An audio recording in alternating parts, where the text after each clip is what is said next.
quería que la iglesia lo tuviera claro. Que para continuar esta batalla, para seguir en este camino, necesitamos el poder del Espíritu Santo con nosotros. Amén. Necesitamos la ayuda. Dice la Biblia que Jesús dijo en una ocasión: os conviene que yo me vaya, porque si yo no me voy, el Consolador no va a venir. Como si Jesús, haciendo milagros, haciendo cosas maravillosas con sus discípulos y a este pueblo, a este mundo, le digo a ellos que les convenía que Él se fuera. Porque si Él no se fuera, no iban a tener la otra experiencia mayor. El asunto es que Jesús estaba con ellos, pero Jesús como hombre estaba limitado, no podía estar con ellos en todas partes. Pero el Espíritu Santo iba a estar con ellos, a través de ellos, y donde quiera que ellos fuesen, ahí iba a estar con ellos el poder del Espíritu Santo. Por eso Jesús dijo que os conviene que yo me vaya, para que el Consolador, la promesa del Padre, esté con vosotros. Aún más, tanto es que hoy en día aún está aquí con nosotros el Espíritu Santo. Amén.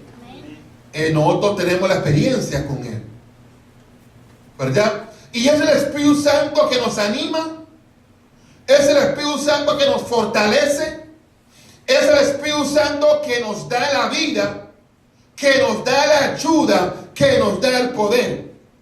Ahora, en el versículo 7, también hablamos que Jesús dijo a sus discípulos: no os toca a vosotros saber los tiempos o las sazones que el Padre puso en su sola potestad. Y dijimos, cuando hablamos de tiempo, hablamos del cronos, ¿verdad? El cronos es el tiempo que nos rige a nosotros, que tenemos que hacer, ¿verdad? Y a qué hora tenemos que hacerlo. Y cuando hablamos de sazones, estamos hablando de kairos, estamos hablando sobre el tiempo, el momento específico de Dios. Cuando ocurre el momento específico de Dios, no hay que buscar las cosas. Las cosas llegan. Cuando llega el cairo de Dios a la vida de una persona, ya no hay que estar empujándoles ni animándoles para que haga o para que haga esto. No, la persona lo va a hacer porque el tiempo de Dios llegó para su vida. Pero para que el tiempo de Dios llegue a nuestra vida, tenemos que dedicar el tiempo cronos a Dios también.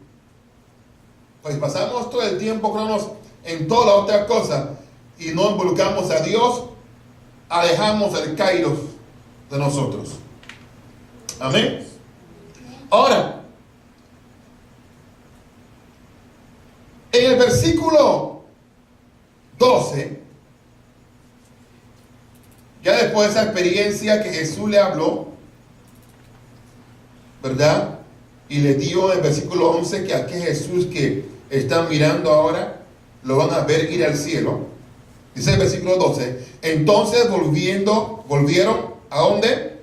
A Jerusalén, desde el monte que se llama el del Olivar, el cual está cerca de Jerusalén, camino de un día de reposo. Y es interesante esta expresión que Jesús dice aquí, camino de un día de reposo. Y quiero que usted tome nota de esto porque le va a ayudar después. ¿Qué es el camino de un día de reposo? En la Biblia hay ciertas cosas que usted no va a entender por encima, va a tener que ir un poco más a fondo en estudio. Por ejemplo, la Biblia habla sobre la distancia de un tiro de piedra. Eso es, digamos, hasta donde la tirada tuya llega. Esa es la distancia. ¿Ok? Pero en este caso, camino de un día de reposo denota la mayor distancia que un judío podía caminar en el día de reposo. Porque en el día de reposo no se puede hacer nada. Y nada es nada. Pero cuando se habla de camino de un día de reposo, se habla sobre la distancia que un judío podía caminar en el sábado.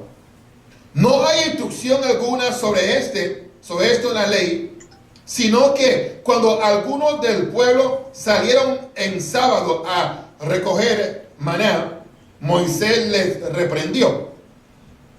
Esto ocurrió, ¿verdad? En Éxodo capítulo 16, versículo 29, que dice así: mirad que Jehová os dio el día de reposo, y por eso en el sexto día os da pan para 2 días. Pues cada uno en su lugar. Cada uno en su lugar, o sea que no salga. Y nadie salga de él en el séptimo día. O sea que usted no puede salir de su casa. Quédese allí.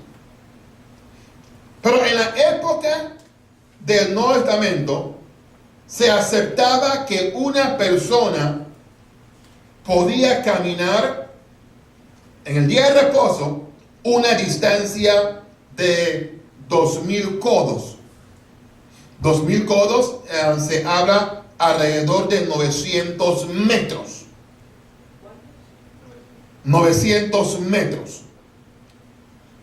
Ahora, esta distancia se había fijado en base a que cuando los israelitas estaban marchando en el desierto, habían recibido la orden de mantener esta distancia del arca, llegándose a la conclusión de que cuando estaban acampados había la misma distancia entre el tabernáculo y las tiendas, y que este espacio era constantemente cruzado para adoración cuando estaban ya en la tierra.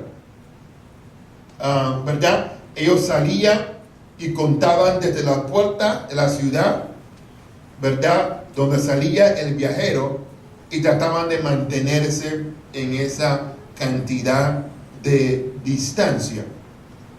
Dice la Biblia también, como leímos ahora en Hechos 1:12, a eso se refiere cuando se habla sobre camino de un día de reposo. O sea, la distancia máxima que un judío podía caminar en un día de reposo, 2000 codos, 900 metros. Ahora, es posible que cuando Jesús se refería a esta costumbre, cuando él cita en Mateo 24:20, dice Mateo 24:20, orad pues que vuestra huida no sea en invierno ni en el día de reposo. Porque si tienes que huir y nada puedes tirarte 900 metros, te quedaste, ¿verdad? Así que esos son de esos detalles que encontramos en la palabra que nos toca, ¿verdad?, indagar un poquito para poder entender de qué Jesús está hablando, ¿verdad? Por eso uno puede leer un versículo bíblico y de ahí sacar una conclusión o sacar una doctrina o sacar un mandamiento o algo así, porque hay que saber, ¿verdad?, qué está hablando. Ahora, y entrados, versículo 13, entrados subieron al aposento alto donde moraban Pedro y Jacobo, Juan, Andrés, Felipe y Tomás, Bartolomé, Mateo, Jacobo, hijo de Alfeo, Simón el celote y Judas, hermano de Jacobo. Todos estos perseveraban unánimes en oración y ruego con las mujeres y con María, la madre de Jesús, y con sus hermanos. Vemos que ellos tomaron en serio lo que Jesús les había dicho, que no se fueran de allí, sino que buscaran la promesa del Espíritu Santo. ¿Y cómo la buscaban? No solamente reunidos, sino reunidos en oración, reunidos en ruegos. Y verdad, como hay una porción del libro en la cual yo hablo sobre la oración, y creo que cuando hablo sobre el ruego, si bien me recuerdo, hablamos que el ruego es cuando ya uno constantemente, ¿verdad? Digamos, se enfatiza en pedirle a Dios por algo. Un ruego que debe estar siempre en nuestras bocas es pidiendo al Señor, salva las almas. Señor, liberta al cautivo. Y por esa razón nosotros hemos bloqueado esta semana en nuestro calendario, gloria sea al Señor, ministerial y personal, para sacar tiempo para rogarle al Señor y pedirle al Señor que Él tenga compasión, que Él tenga misericordia y que Él pueda tocar las almas, que Él pueda libertar a los cautivos, que Él pueda libertar a los oprimidos. Alabado sea el Señor, porque estamos creyendo, estamos seguros, gloria sea el Señor, que si oramos al Señor, si pedimos al Señor, que Él salve las almas, Él lo va a hacer. ¿Sabe por qué? Esa es una oración de acuerdo a la voluntad de Dios. ¿Y cómo sabemos que una oración va de acuerdo a la voluntad de Dios? Cuando está de acuerdo a su palabra. Y si nosotros comenzamos a orar a través de la palabra de Dios, no vamos a perder tiempo orando por otras cosas y esperando una respuesta que quizás no van a llegar porque no son cosas de acuerdo a la voluntad del Señor. Y eso es orar en el Espíritu, eso es orar con sabiduría, eso es orar con verdad, cuando nosotros oramos de acuerdo a la voluntad del Señor, de acuerdo a su palabra. Y ellos subieron al aposento alto y comenzaron a orar unánimes y perseveraban en la oración, en ruego. Es tiempo de cada cual de nosotros subamos a nuestro aposento. ¿Cuál es nuestro aposento? Es nuestra sinceridad delante de Dios en nuestra oración. Es el aposento que cada cual tenemos que subir y orarle al Señor con sinceridad. Orarle al Señor, porque de todo modo Dios sabe nuestros corazones. De todo modo Dios sabe lo más profundo de nosotros. Y si yo le oro a Dios con sinceridad, aún a veces hay cosas que nosotros no queremos ni mencionarlo al Señor porque nos da pena. Usted ha pasado por esa experiencia. Hay cosas que uno como si no quiere como decirlo en oración y lo dice como bajito. De todo modo Dios lo va a escuchar. Amén. Pero, o sea, el punto es que sí, que a veces hay cosas, en verdad, hay cosas que uno como si le da cosa, ¿verdad? Y ante Dios, delante de eso, porque uno piensa que es una necedad. Uno piensa que es necedad. Uno piensa, Señor, ¿será que tú me vas a escuchar otra vez? ¿Será que tú me vas a escuchar otra vez porque lo cometí otra vez? Y lo otro. Y Dios quiere que lo hagamos con sinceridad. Por esa razón, dice la Biblia que David era un hombre conforme al corazón de Dios. No porque David era perfecto, era porque David no le ocultaba a Dios la cosa en oración. Se le decía tal como es, porque él sabía que Dios conocía lo más profundo de su corazón. Así es, amados míos. Y ese es el aposento que nosotros tenemos que subir. Gloria sea al Señor. Dice el versículo 15 que en aquellos días Pedro se levantó en medio de los hermanos y los reunió. Los reunidos eran como de 120 en número. Ahora, diríamos, wow, 120, pero en verdad 120 era poquito en comparación con la cantidad de discípulos, de gente que seguía a Jesús. Los discípulos no solamente eran los 12 que uno más habla, ¿verdad? Jesús predicaba a miles de personas, a multitudes. Y que Él tocó, o sea, el ministerio de Jesús no fue un ministerio que tuvo break.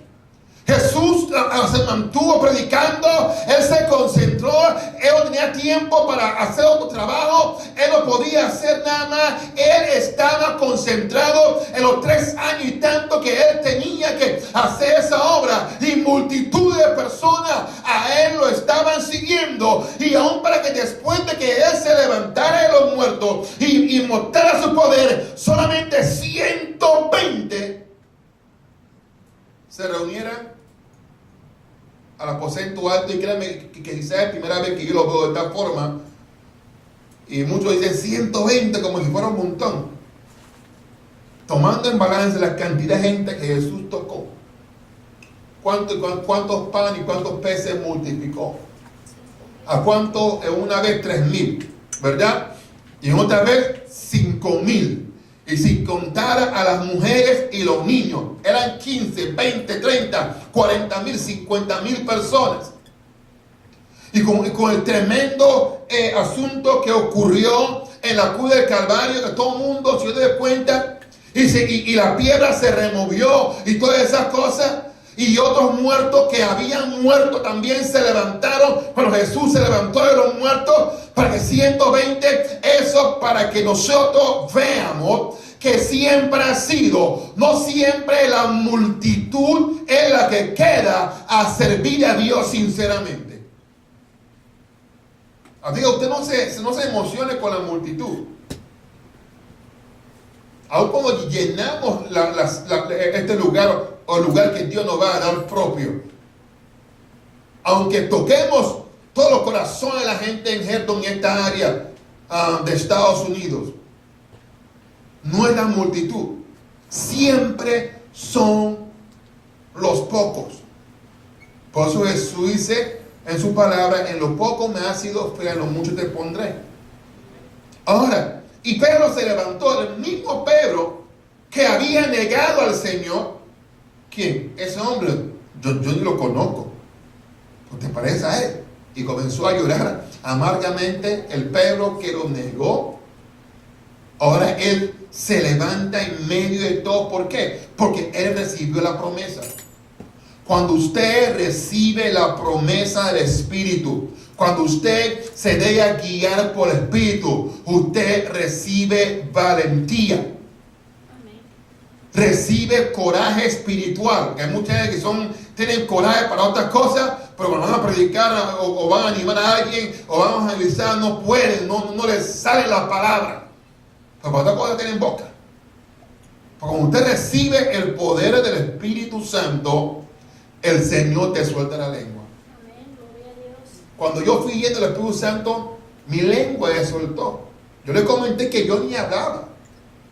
Y se hablaba. A mí, yo quizás decía 20 palabras y quizás 19 y medio se me entendía. Yo no tenía valor para hablar. Por el día que yo recibí la manifestación del Espíritu en mi vida, el Señor me soltó la lengua. Yo me quedaba tocando la batería, como yo tenía que hablar. Ahí me pasaba tocando la batería. Cuando recibí la unción del Espíritu Santo, seguí tocando la batería, comencé a cantar, comencé a dirigir coro, comencé a predicar, la lengua se me soltó, hasta hoy en día. Aunque el diablo no quiere caer, pero no va a poder, porque fue la unción que lo soltó. Amén. Así que la experiencia con el Espíritu y usted no tiene que ser igual que la mía. ¿Ok? Pero sí, el efecto va a ser igual.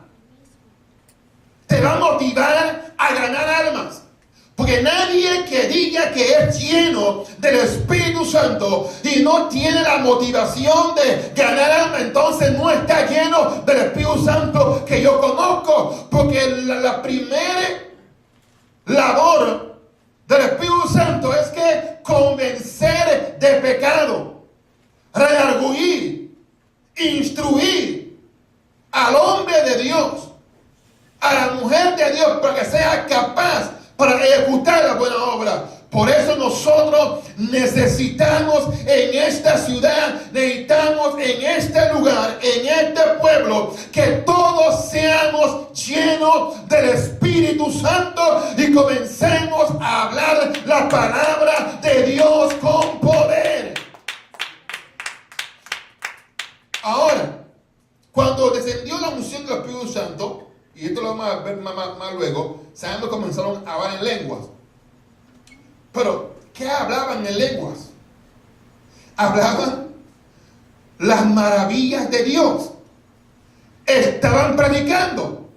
Había gente de todas partes del mundo, ¿verdad? Y comenzaron a entender las maravillas de Dios. Eso fue un evangelismo masivo. Cuando el Señor confundió las lenguas en la torre de Babel, era para detener al hombre. Porque el hombre iba para arriba, el hombre iba para arriba. Estaba construyendo una torre para llegar hasta el cielo y el Dios ¿sabe qué? Déjame confundir las lenguas de esta gente para que no hagan lo que se han determinado a hacer. Si Dios sabe lo que Él creó, Dios sabe que Él creó gente de valor, Él creó gente que tiene poder, gente que tiene ganas, gente que tiene autoridad. Y ya Dios debe detener a esta gente y debe confundir sus lenguas. Entonces ahí comenzaron a hablar en chino, comenzaron a hablar español, comenzaron a hablar árabe, comenzaron a hablar inglés. No me pregunte qué lengua hablaba en ese momento. Ni me pregunte, hermano. No me pregunte. Porque es una buena pregunta, ¿verdad? Entonces, esa puede ser la pregunta, puede ser la investigación de la semana. Y en ayuno, la revelación de Dios vamos a tener. Claro, porque si Él confundió las lenguas y nadie entendía, pásame el martillo, el serrucho, el clavo, no entendían, o la soga, esa cuestión. Entonces la obra se derrumbó. Por eso, cuando hay confusión, la obra no puede seguir, la obra no puede avanzar, nada va a avanzar cuando hay confusión, cuando hay enredo. Mejor no hagas nada, porque el asunto no se va a lograr. Esa Biblia, Dios no es Dios de confusión. ¿No puede decir amén? Así que interesante esto, como el apóstol Pedro se pone de pie, ¿verdad? Y digo, varones hermanos, verso 16, era necesario que se cumpliese la escritura en que el Espíritu Santo habló antes por boca de David acerca de Judas, y que fue guía de los que prendieron a Jesús y era contado con nosotros y tenía parte en este ministerio. Ahora, este pues con el salario de su iniquidad adquirió un campo y cayendo de cabeza se reventó por la mitad y todos sus estrellas se derramaron, y fue notorio a todos los habitantes de Jerusalén, de tal manera que aquel campo se llama en su propia lengua Azaldama, que quiere decir campo de sangre. Porque está escrito en el libro de los Salmos: se ha hecho desierta su habitación y no haya quien more en ella y otro tome su oficio. Estaba hablando de Judas. Ahora, no era porque no creemos que tenía que ser Judas. Creo que cualquiera podía ser el que iba a traicionar a Jesucristo. Cuando nosotros no estamos enfocados en la visión de Dios, no importa quiénes somos nosotros podemos desviarnos. Habrá gente que se van a desviar, pero no tiene que ser nosotros. No tengo que ser yo. No tiene que ser usted. Pero muchos se van a apartar de la fe. El escuchando otras voces. Muchos se van a apartar del camino, de su ministerio, de la visión que Dios le ha dado por escuchar otras voces. Pero eso no tiene que ser usted, y tengo que ser yo. Amados hermanos, en esta semana que nos estamos consagrando al Señor, creemos que Dios quiere llenar a su pueblo con el poder del Espíritu Santo. Y mi oración va a ser que el Señor pueda soltar tu lengua. Que el Señor pueda desatar tu espíritu. Y que usted se convierta en una persona multiplicadora. Porque dentro de usted hay una semilla que Dios quiere multiplicar. Y esa semilla va a dar fruto. Alabado sea el Señor. Y mi oración será que usted ya no se mueva en el tiempo crono, sino que usted comience a moverse en el kairos de Dios. Que Dios comience a manifestarse en tu vida y en mi vida como Él quiere hacerlo. Alabado sea su nombre. Porque Dios nos ha traído hasta aquí por una razón. Dios me tiene predicando sus palabras por una razón. Para que almas sean salvadas.